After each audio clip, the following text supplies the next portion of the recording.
knows who Dave Ramsey is. Surely you know Dave Ramsey, the talk show guy, talk radio guy that gives financial advice.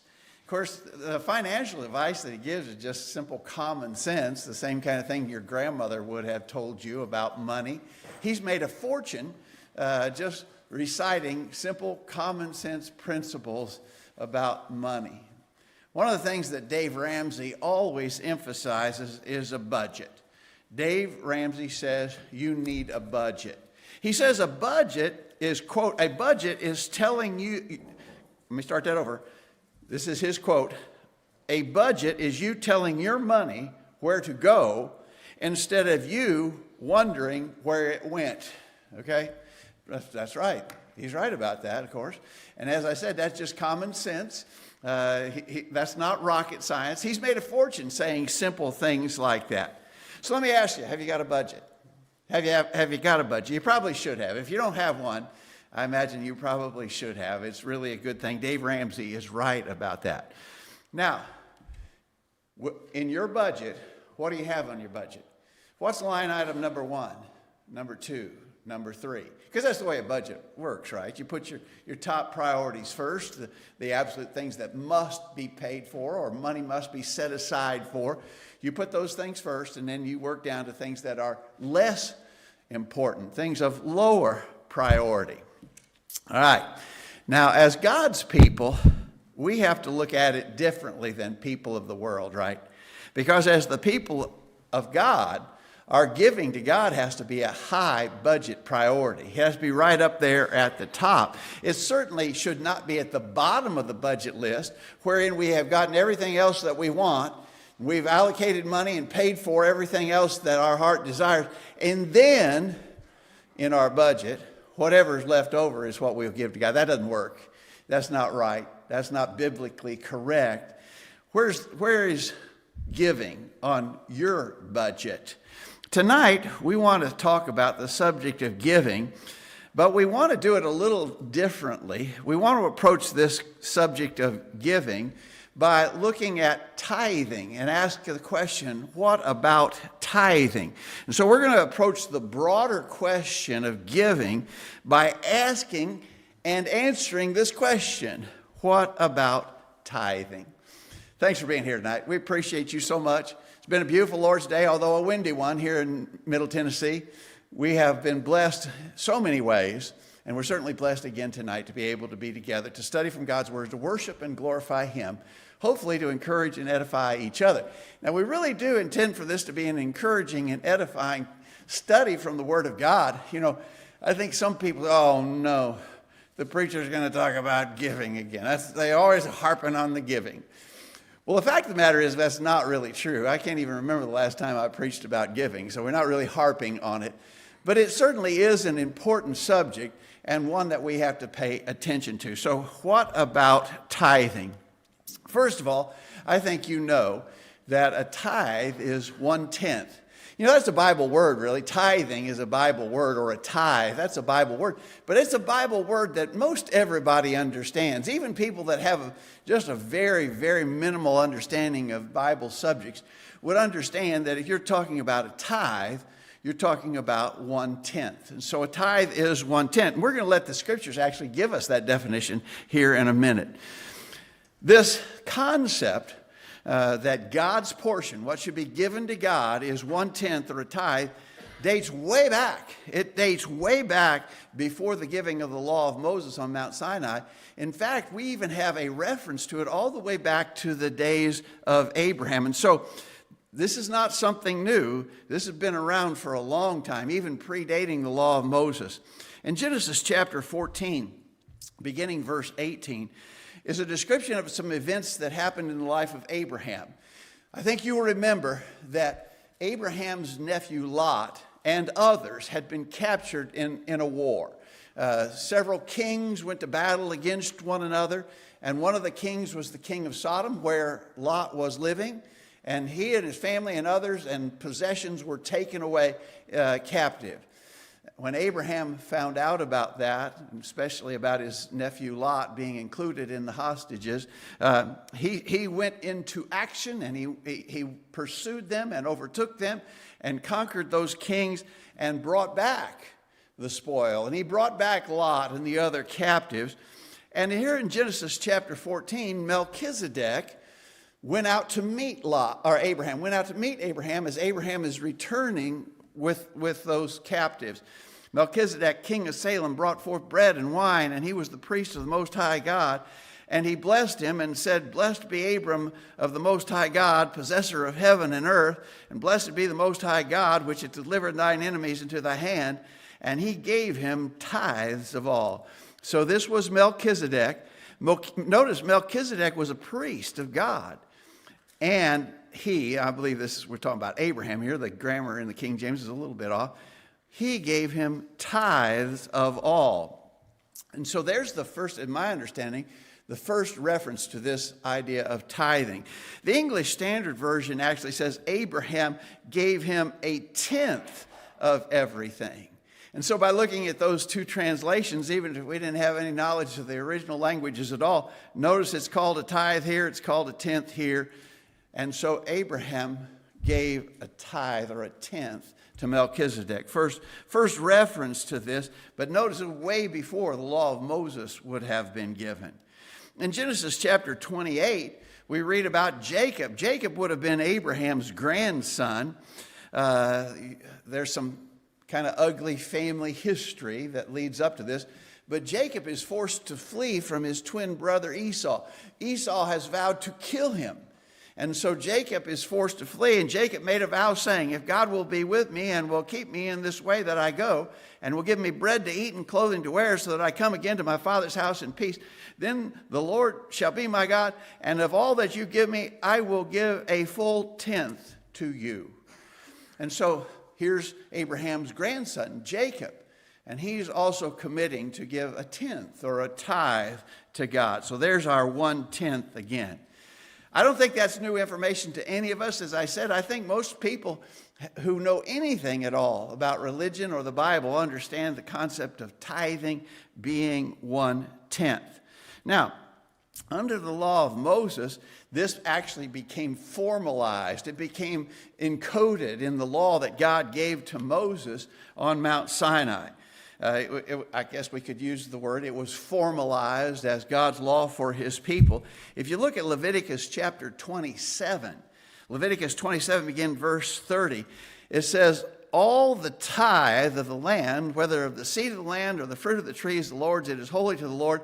And concerning the tithe of the herd or of the flock, even of whatsoever passeth under the rod, the tenth shall be holy to the Lord." So notice, the tithe, the tenth, that's what's under consideration.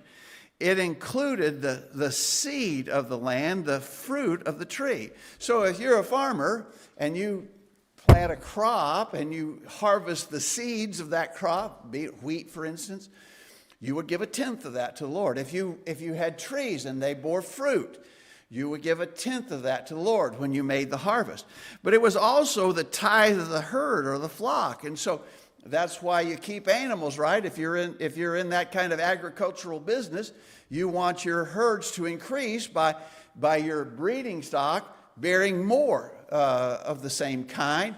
But even there, when the animals gave birth, a tenth part of the increase of the herd or the flock was to be holy to the Lord. So this was pretty thorough. Everything was viewed this way. Nothing was exempted from this tithing principle. Now, we know that this tithe that was given provided compensation for the Levites, for the work that the Levites did. But even the Levites were required to give back a tenth of what they received. Let's look at a passage here in Numbers 18. The Lord said to Aaron, "You shall have no inheritance in their land, neither shall you have any portion among them. I am your portion and your inheritance among the people of Israel. To the Levites I have given every tithe in Israel for an inheritance, in return for their service that they do, their service in the tent of meeting." So we will remember from our Old Testament studies that when Joshua led the children of Israel into the promised land and they conquered it, then they divided up that land according to the several tribes of Israel. Every tribe got a portion, except the tribe of Levi did not get a portion of their land. All right, so if you don't have a land possession, how are you going to provide for yourself? You're not going to be able to plant crops. You're not going to be able to have herds and flocks. How are you going to provide for yourself? Well, the way the Levites were provided for under God's plan was the rest of the children of Israel would give the tithe, and then those tithes, notice, he says, to the Levites I have given every tithe in Israel for an inheritance. That's how they were going to be sustained, and this would be in return for their special service in the tabernacle and so forth, the work of God. So the tithes went to support the Levites, but what I think is particularly interesting is the Levites themselves then, having received that tithe, were expected to give a tithe back. In chapter 18 of Numbers, verse 26, moreover, you shall speak and say to the Levites, when you take from the people of Israel the tithe that I have given you from them for your inheritance, then you shall present a contribution from it to the Lord, a tithe of the tithe. And so even the Levites were expected to give back a tenth of that they had gained. So the tithing law, well understood, easily comprehended as we study from the Old Testament. It's an old practice. It goes way back at least to the days of Abraham. Certainly was encoded or formalized in the law of Moses. There's no doubt about it. Now the problem was, under that law of Moses, there were times when the people did not follow the law. They cheated, and they were accused of, I think this is a very important description, they were accused of robbing God. When they didn't keep up with their tithes, it was called robbing God. In the text that Mike read for us earlier from Malachi chapter 3, beginning verse 8, will a man rob God? Yet you have robbed me. So God says, would you even consider robbing from God? And I think most people, no, I wouldn't even think about doing that. But God says, you have robbed me. Through the prophet, God says, you have in fact robbed me. They said, wherein have we robbed thee? We don't know about that. When did that happen? I don't even remember such a thing. When would we have robbed you? He says, in tithes and offerings. Ye are cursed with a curse, for ye have robbed me, even this whole nation.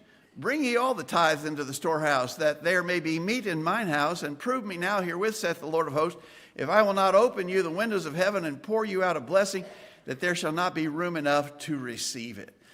I don't know about you, but this idea of robbing God, I wouldn't want to be in their shoes, would you? Would you want to be in the shoes of someone to whom God says, you have robbed me? I wouldn't want to be in their shoes. But I want you to think about this. You know, a lot of people, I believe a very lot of people in the religious world, and even among us as brethren, a lot of people they just want to say, this money thing is an unimportant consideration. You know, this idea of money and how much you give to God is no big deal, because God doesn't care. You know, it's a matter of complete indifference to God. God is just not concerned about that. And so we don't have to be concerned about that. Don't worry. Right? I think that's the way too many people look at it. But when you look at a text like this, where God says, you all have actually been guilty of robbing me, you get the idea God does care. It is important to him. Now, obviously, God doesn't need that, right? God does not need the money that we give. We understand that. God is all sufficient in and of himself.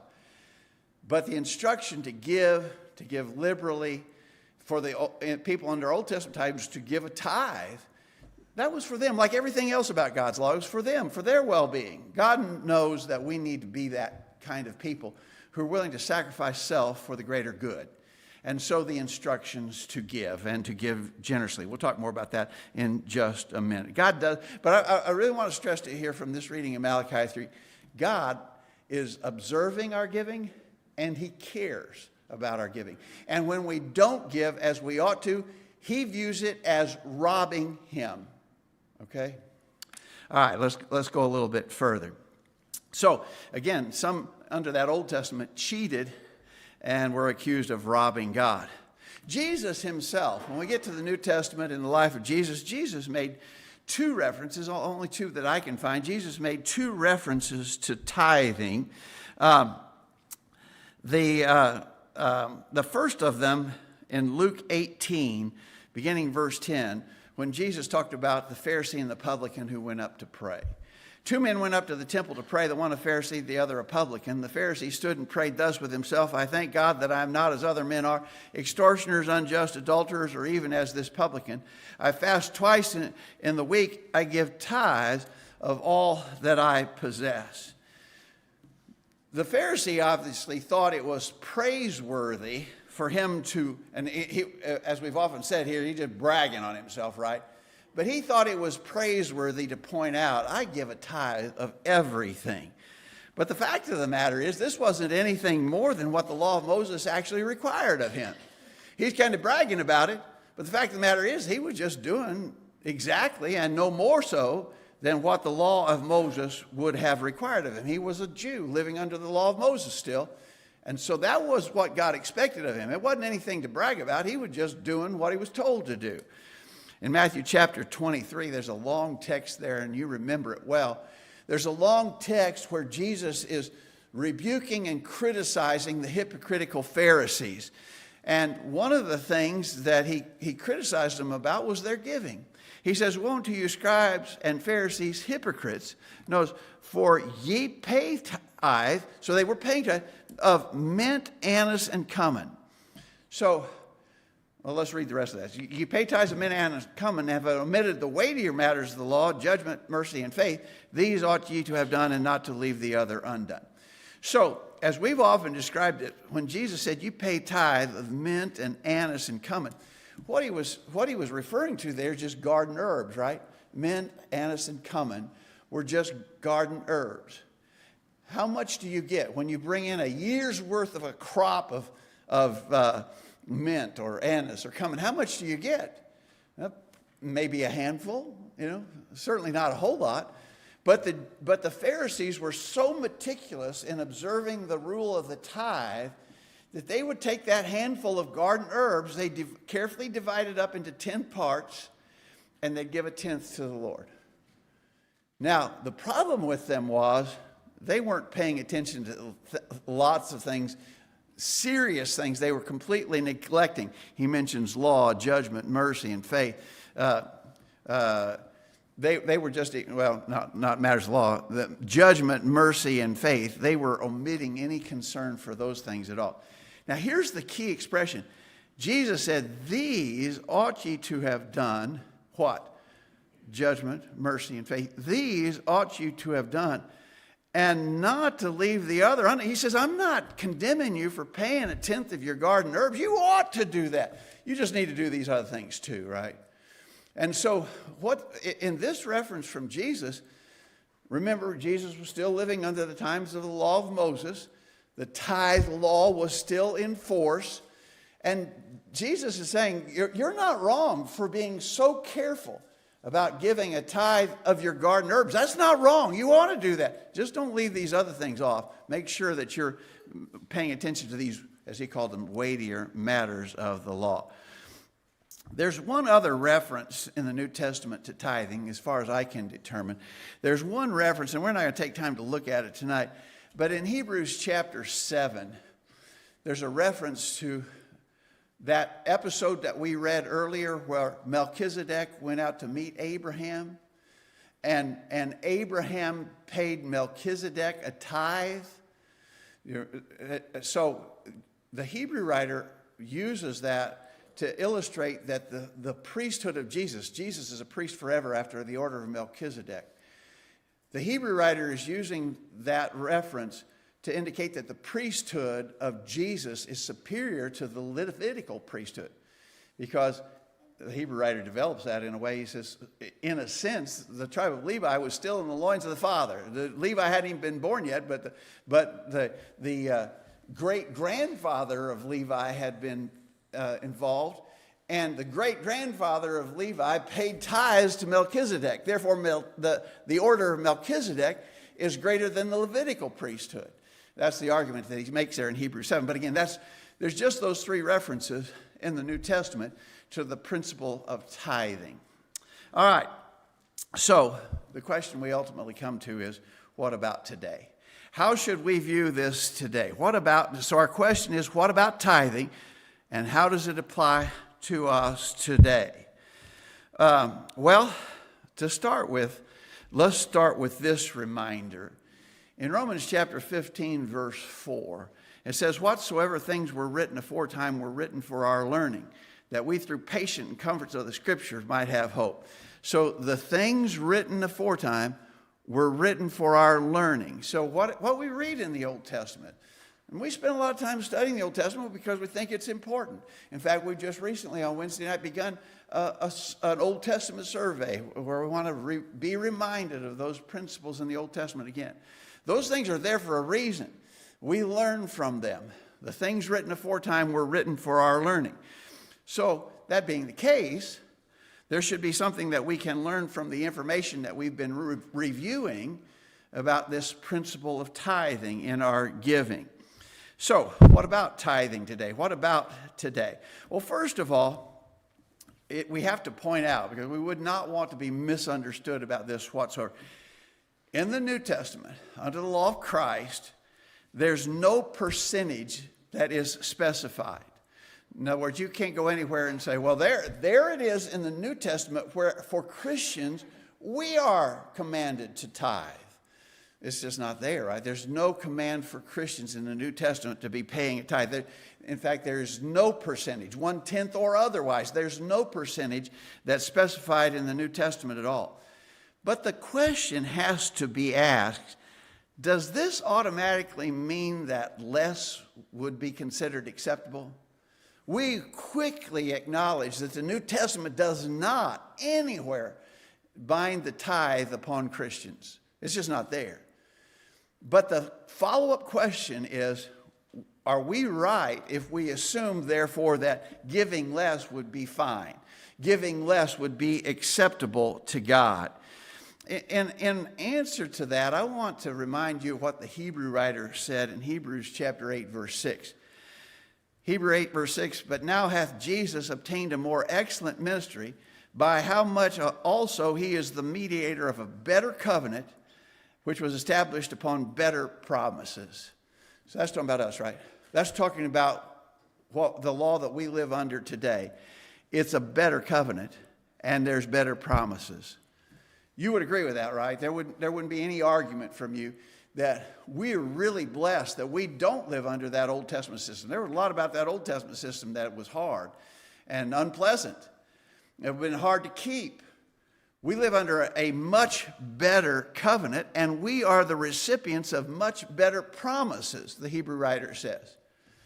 Okay, now if that is the case, why would we want to assume that giving less than what was expected under that former covenant? Now, we're under a better covenant, but under that former covenant that was inferior to ours, under that former covenant which had less wonderful promises than we enjoy, under that covenant they were required, mandated to give a tenth. We live under a new and better covenant with better promises. Why would we assume that giving less is acceptable or reasonable? Could I simply argue to you that based upon these considerations, that a tithe or a tenth, while absolutely not mandated. Now, if you listen to religious teachers on the radio or TV, or if you listen to podcasts, they're in the mandating mode, right? They're going to say, you got to give a tenth. And we're not doing that. We don't believe we have the authority to do that. Absolutely not. But would you be willing to acknowledge that this at least provides us a baseline for considerations? That 1/10 or a tithe at least, at the very minimum, suggest a baseline whereupon we can begin to make our calculations concerning what we want to give to the Lord, right? He expected it. He required it. He mandated it under the old covenant. We live under a new covenant, better promises. And so I think the question has to be asked, should we automatically assume that giving less than a tenth would be reasonable or acceptable to God? There are some very important principles that ought to dictate our giving. And I'm just going to quickly review these. You know them well. 1 Corinthians chapter 16, verses 1 and 2. Paul says, as I have given order to the churches of Galatia, even so do ye. Upon the first day of the week, let every one of you lay by him in store as God hath prospered him. Notice this is an order. This was an order that Paul gave by the authority that he had as an inspired apostle of Jesus Christ. He gave order concerning giving. And their giving was to be as God hath prospered him. We often talk about what great prosperity we've been granted. We live in the richest time and place in the history of the world. We are a very blessed people. We have been greatly prospered. Therefore, that ought to be a factor in consideration of our giving. We have been so prospered. We live in a prosperous time. I think this would also indicate if I'm prospered more, I ought to give more. And so I got a raise. I'm making more money. I got a new job. I'm making a whole lot more than I made in my old job, but I'm still giving the same I've been given this amount for the last 20 years. I haven't even thought about changing that amount. That wouldn't fit this pattern, would it? Our giving ought to be as we have been prospered. Prospered more, we give more. That seems very clear from 1 Corinthians 16, verses 1 and 2. And then the other couple of verses that tie in real closely with this is 2 Corinthians 9, beginning verse 6. Paul says, this I say, he that soweth sparingly shall reap also sparingly, and he that soweth bountifully shall reap also bountifully.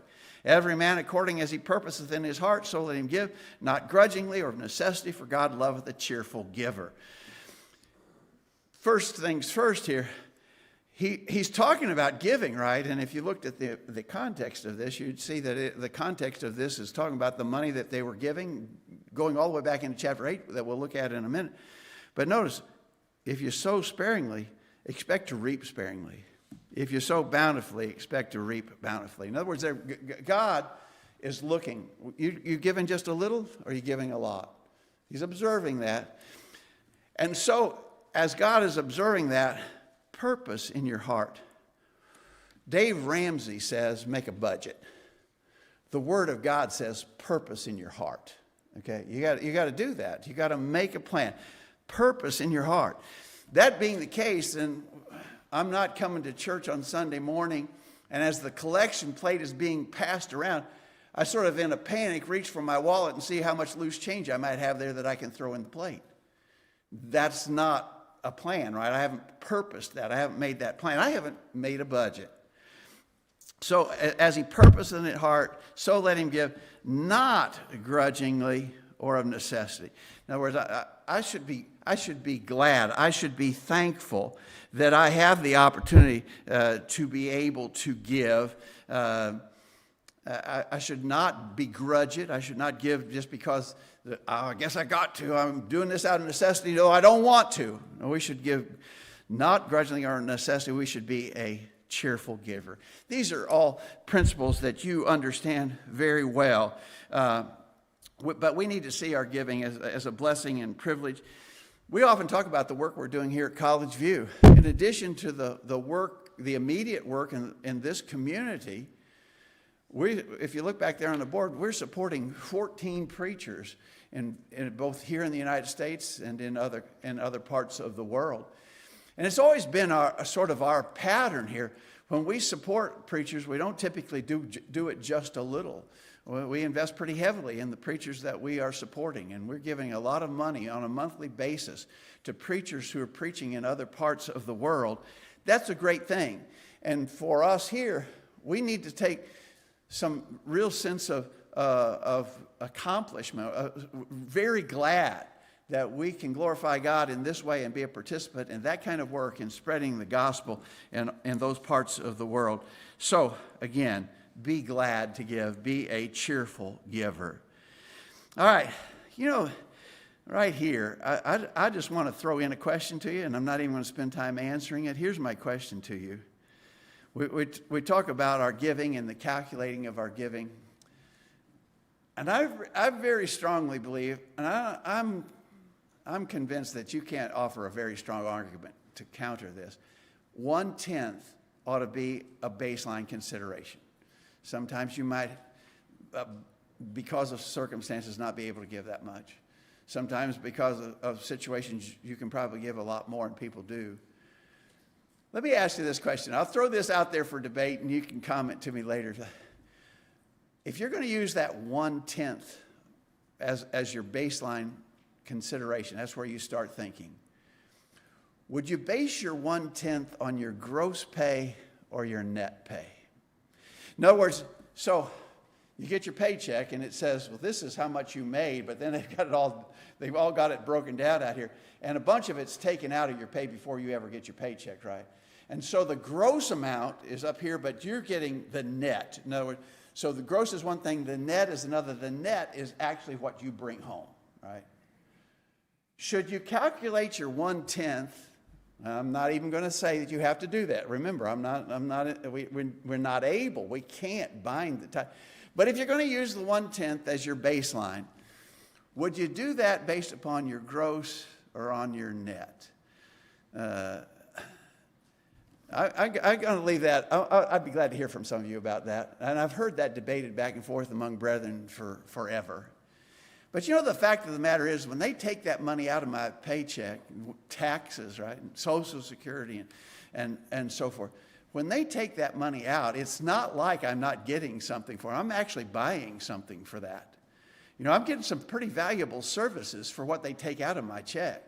You know, there were pretty nice roads to drive on when I drove over here this evening.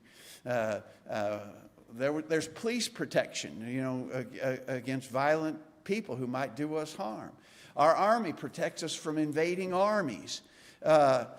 You know, all kinds of things. Now, we think our government is really wasteful, and we don't think they're very efficient in doing a lot of things that they're doing. And that's understood. But I just want you to think about the fact you are getting some value for your dollars that are taken out of your gross pay before you receive your net pay. There's something to think about. But again, I really think that this 1/10 or tithe ought to at least be in our mind and in our considerations when we're trying to calculate what we ought to be giving. All right, final point here is proper giving is dependent upon our dedication to the Lord. In 2 Corinthians chapter 8, Paul's talking about, this was at the end of his third missionary journey. We just recently studied this. He was going among the churches and he was taking up a collection and he would carry it with him when he went back to Jerusalem. There were needy saints in Jerusalem. And whatever the brethren in these various churches decided to contribute, he was going to take that with him as he went. And others, he said, you can send others with me if you want to. And he served as the courier for those funds. He was writing to the Corinthians because they had made an earlier commitment to be involved in this, but they hadn't followed through with it yet. And he in order to spur them on and to motivate them to get the job done, he made to the Corinthians, he made reference to the churches of Macedonia. And that's what he's mentioning here in 2 Corinthians 8, beginning verse 1. Now, brethren, we wish to make known to you the grace of God which has been given to the churches of Macedonia, that in a great ordeal of affliction, their abundance of joy and their deep poverty overflowed in the wealth of their liberality. For I testify that according to their ability and beyond their ability, they gave of their own accord, begging us with much urging for the favor of participation in the support of the saints. And this, not as we had expected, but they first gave themselves to the Lord and to us by the will of God.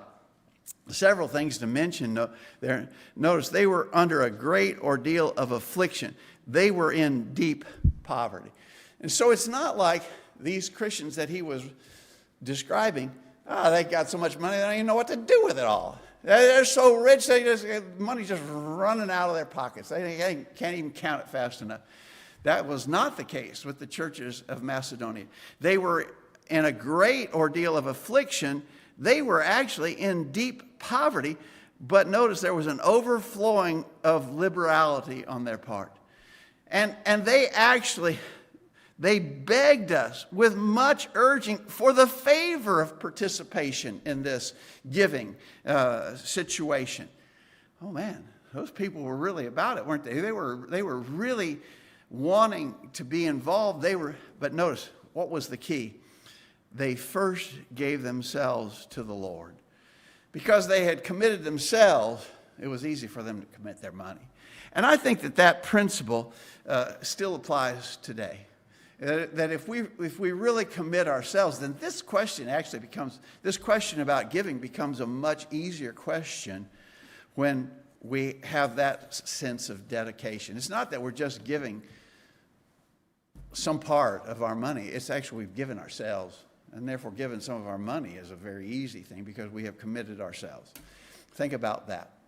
Finally, I want to remind you of a story that I've told to you multiple times in the past. I'm sure an old preacher was asked by a church member, where does the Bible say we have to give a tithe? Where does the Bible say we have to give a tenth? And the preacher said, well, in the New Testament, it doesn't say that. In the New Testament, it absolutely does not say that you have to give a tenth. You can give a whole lot more if you want. I think that's a pretty good way for us to look at it. Don't assume because we're not bound by a tithe law that less is okay and shouldn't even be questioned. Think about it in the sense that we are in a position, and we really are, most of us, in a position to be able to give even more. Thanks for your good attention to what we've had to say, and hope it's helpful. We're going to sing a song of invitation.